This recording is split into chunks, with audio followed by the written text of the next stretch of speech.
Welcome to the Health Flow Podcast. I'm your host, Jean Armand.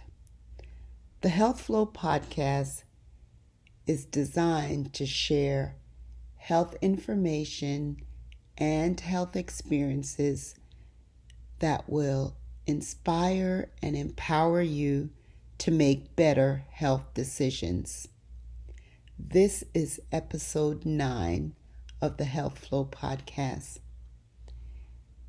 As I sit here, I have been evaluating my previous 8 episodes and what I feel that I can do better is to make the episodes cleaner and improve the audio quality.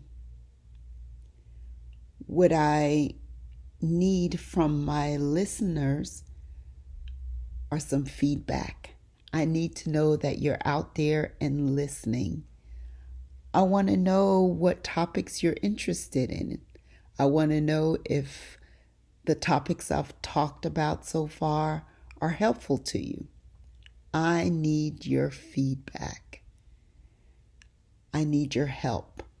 And I'm also asking for your support.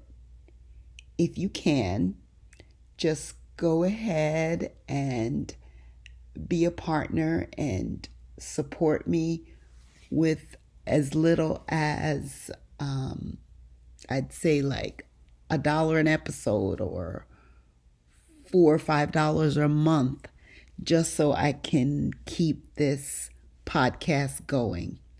I want to share information that's useful and helpful to you, so I need to hear from you. You can send me messages through direct messaging, or you can just send me an email, thehealthflow@gmail.com. So let's make this interactive. Let me know what's working and what's not working and what you'd like to hear more of or even less of. So here we go. This week's topic is on high blood pressure. Our blood pressure is the pressure of blood in our blood vessels. And this is an important topic because it's reported that there are 75 million people in the United States that have blood pressure, and there is an increasing amount of young people who are being diagnosed with high blood pressure. Of these 75 million people,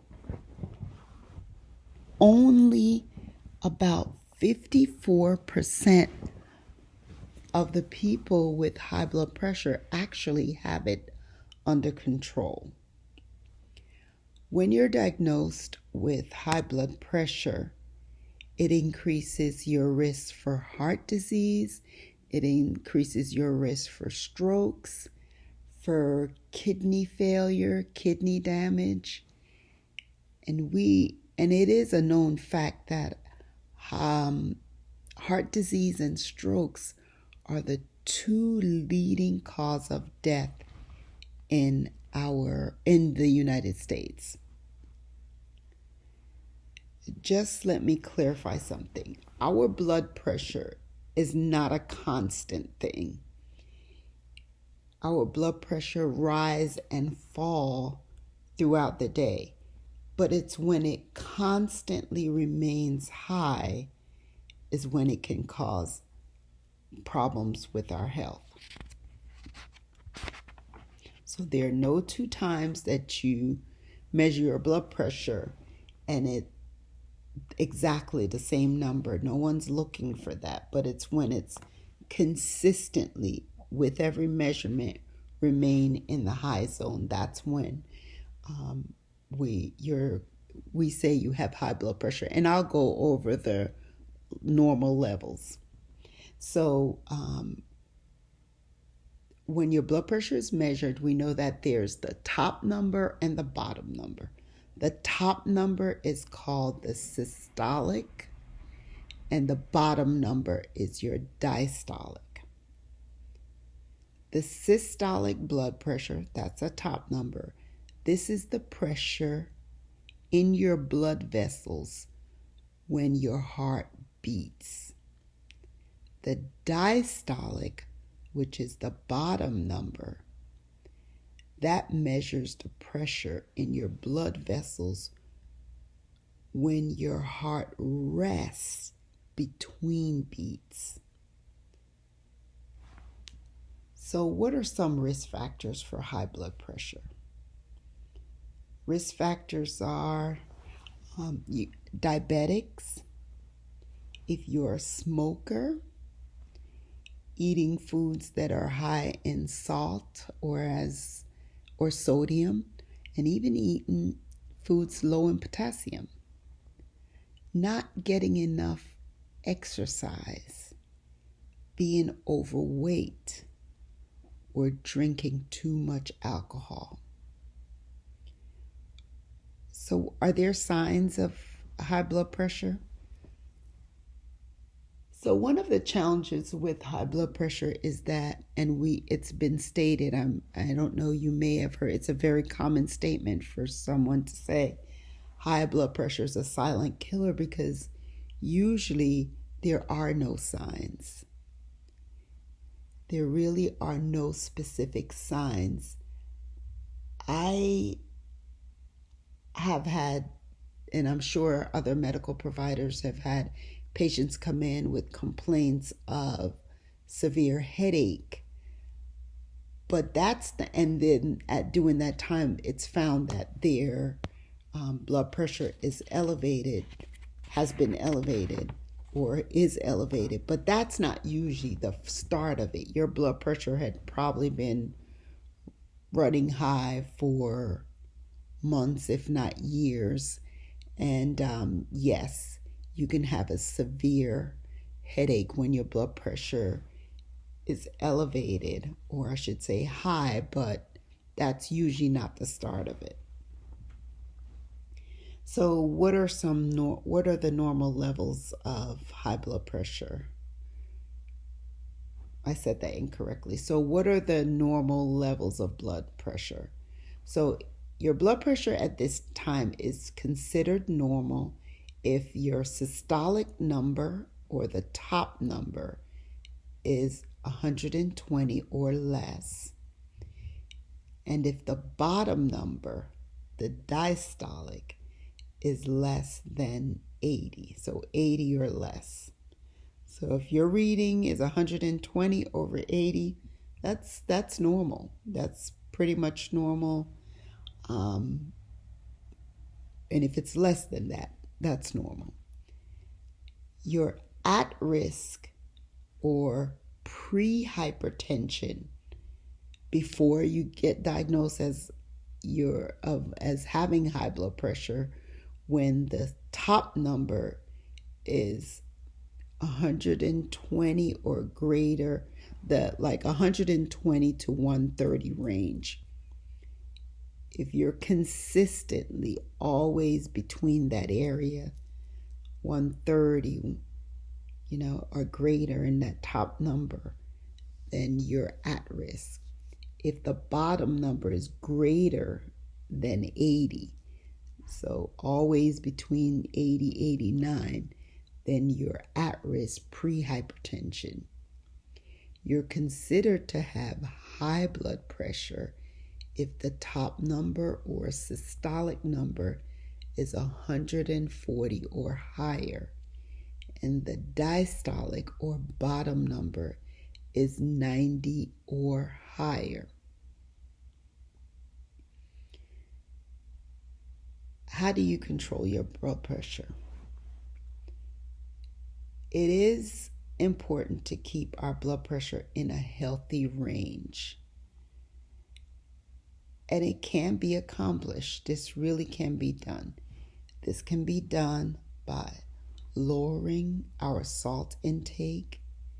If you're a smoker, quit smoking. staying active, getting regular exercise, limiting our stress levels, lose the extra weight, or take medication as prescribed to you. Now let's talk about medication, because I hear people a lot saying,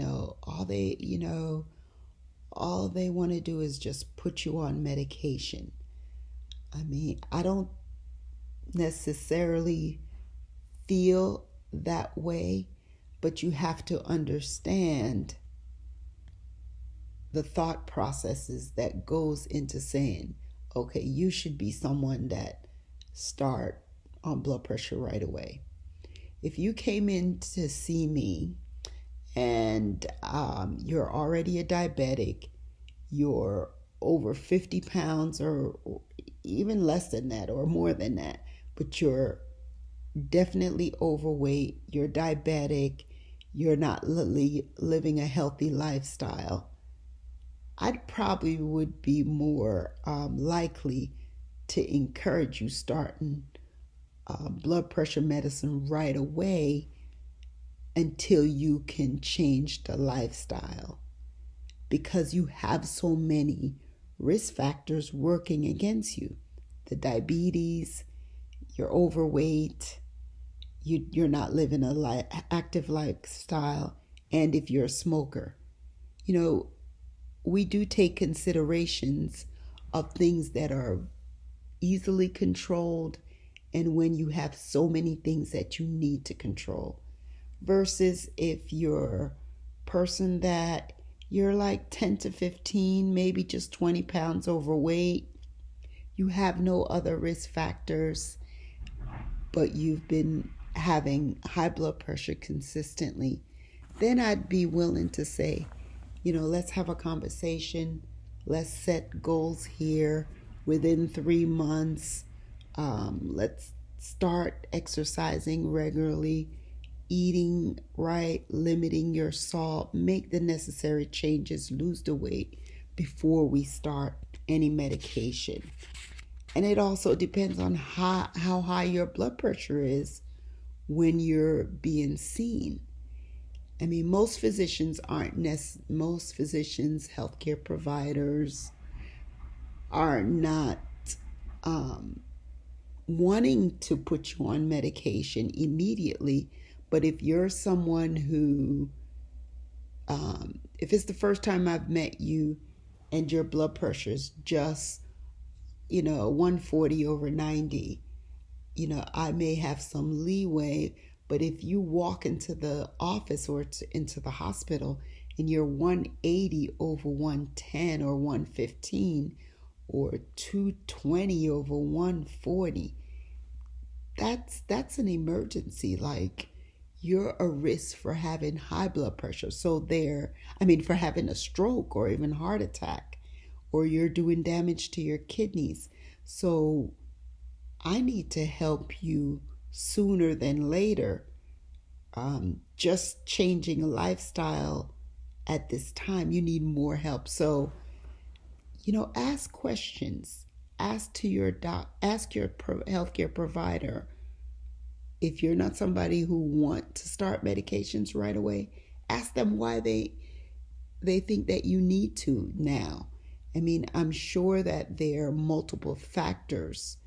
And if you feel that, they're just someone who's just throwing medication at you, that's when you become proactive. You seek seek more medical attention. We do take in consideration what your current kidney function is. So, are you someone that you're getting regular health checks, and I see you every 3 months or every 6 months and your blood pressure is consistently high. I see that your kidney functions are increasing. Then I need to be more aggressive in treating your blood pressure. So have that conversation. Know why you're being placed on medication, and don't just take the attitude that healthcare providers just want to throw medicine at you. It's the risk factors you're coming in. It's you showing your commitment to making the necessary changes and what your present health is. That's why, those are considerations that we as medical care providers take before putting anyone on medications. And let's talk another thing with medications. There are over 11 classes of blood pressure medications. There are different reasons to place a patient on certain medications. For example, if you are a diabetic, most diabetics are placed on we call a kidney protective medication like ACE inhibitors that will, even if you're not extremely, your blood pressure is just a little off, it's important as a diabetic to protect your kidneys, because as we said that having diabetes was one of the risk factors for having high blood pressure. So, and the diabetes itself is a risk factor for harming your kidneys. So we want to protect your kidneys. So if you're diabetic in general, most diabetics, if they have any elevation in their blood pressure, will be placed on an ACE inhibitor. Now, ACE inhibitors are, without getting too complicated, ACE inhibitors usually are the medication starter end with pril, P-R-I-L, at the end. And like I said, they're kidney protective. One thing, everyone who takes a kidney protective med or ACE inhibitor is that one of the side effects that it can have is you can have angioedema. You can have swelling of your lip and tongue as a side effect. We're not sure what patients will get that. It's a trial and error thing. You could have been taking the ACE inhibitors for months or years, and you develop a reaction afterwards. It's not usually, some people it's immediate, some it's not. It's just over time you develop a reaction. And if that's the case, you need to seek immediate medical attention. And at that time, you'll be told never to take ACE inhibitors again, and you'll be placed on another medicine. There's 11 classes of meds, of blood pressure medication. What works for one person may not necessarily work for the other.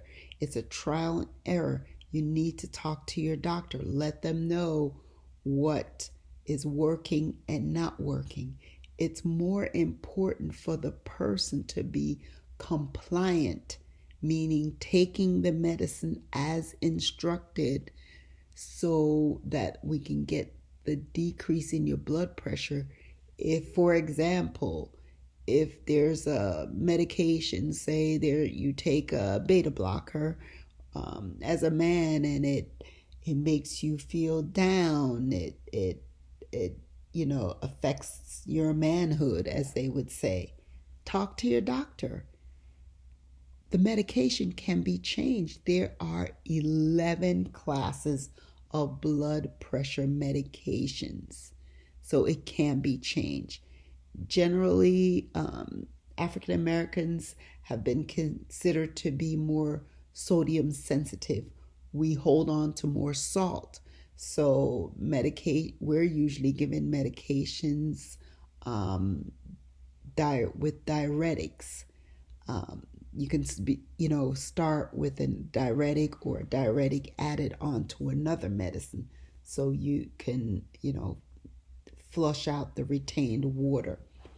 You just have to really have open communication with your doctor, so you can talk about side effects that you may be having from the medicine and making the necessary changes.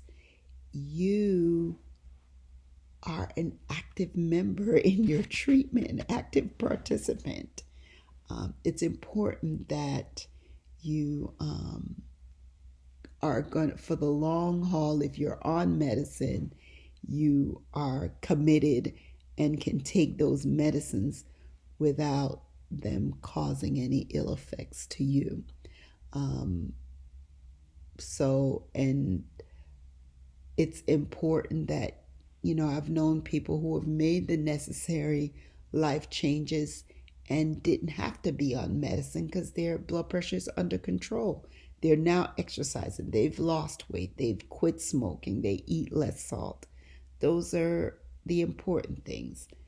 But if you need it, if you're diabetic or high blood pressure just runs in your family and you have high blood pressure consistently and you need to be on medicine, then you need to be compliant. Take charge of your health. My take home for high blood pressure, like I said, high blood pressure is the pressure in the amount of pressure in your blood vessels. The take home is that you need to know your family history. Know what illnesses run in your family, what health conditions, so you can be on the lookout. Have regular checkups. Eat well-balanced diet that is low in salt. Engage in regular physical activity. Limit your alcohol intake. Maintain a healthy weight. Stop smoking. Decrease the stress in your life. And if you're on medication, take the medication properly. Work with your healthcare provider. Work with them, not against them.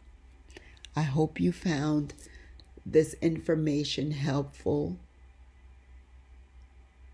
Thank you for listening.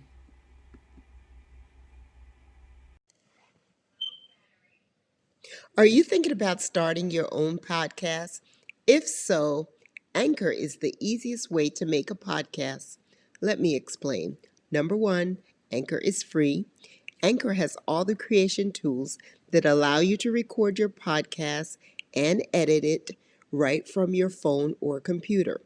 Anchor will distribute your podcast for you so it can be heard on Spotify, Apple Podcasts, Google Podcasts, and many more.